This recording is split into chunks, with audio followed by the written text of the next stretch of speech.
This was exciting. I've been wanting to get on one of these G5s and actually, really get a ride on it in some trees and steep and deep. And Steven let me have that opportunity. This is a 165 track. And obviously camera never does it justice, but this is a really steep hill. And the snow was really weird this day. I think there was maybe a little bit of a harder layer. So as soon as you'd slow down, you'd kind of break through that harder layer. And then under that, it was just crazy soft. So you have a lot of traction until you slow down to a certain point, as which you'll kind of see right here. Kind of make up my mind that I'm going to start heading to the right.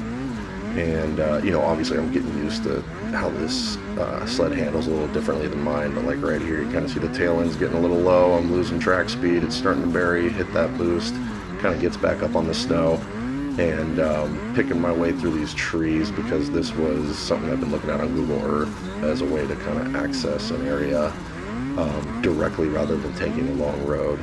And then you can see I kind of come out to this open area, and I'm all alone. It's a little bit open, possible Avi area, so I kind of just decide to roll the sled and get it pointed the other way rather than mess around and go out in that area. So turned around, heading back down, and wanted to kind of try to poke up to the right, or at least look up there to see a little further, to see if there's a plateau or something that we can try and reach, and then kind of recoup and continue climbing up and over.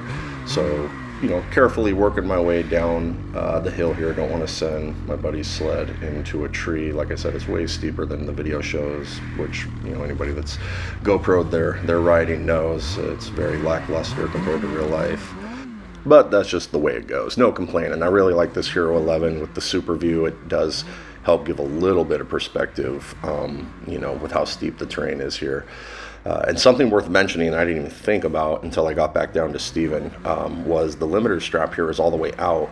And you'll notice when I go to climb kind of straight up right here, I'm having to let off the throttle because the front end's starting to come up.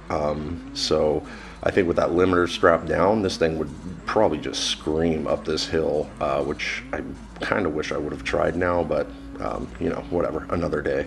But yeah, this is some awesome terrain, and you look at that straight shot up there to the right, man. Oh god, I gotta get my sled running to get back out there. But yeah, this is where I decided to turn around and head back down and give Steven his sled back before I send it into a tree and owe him more money than I have.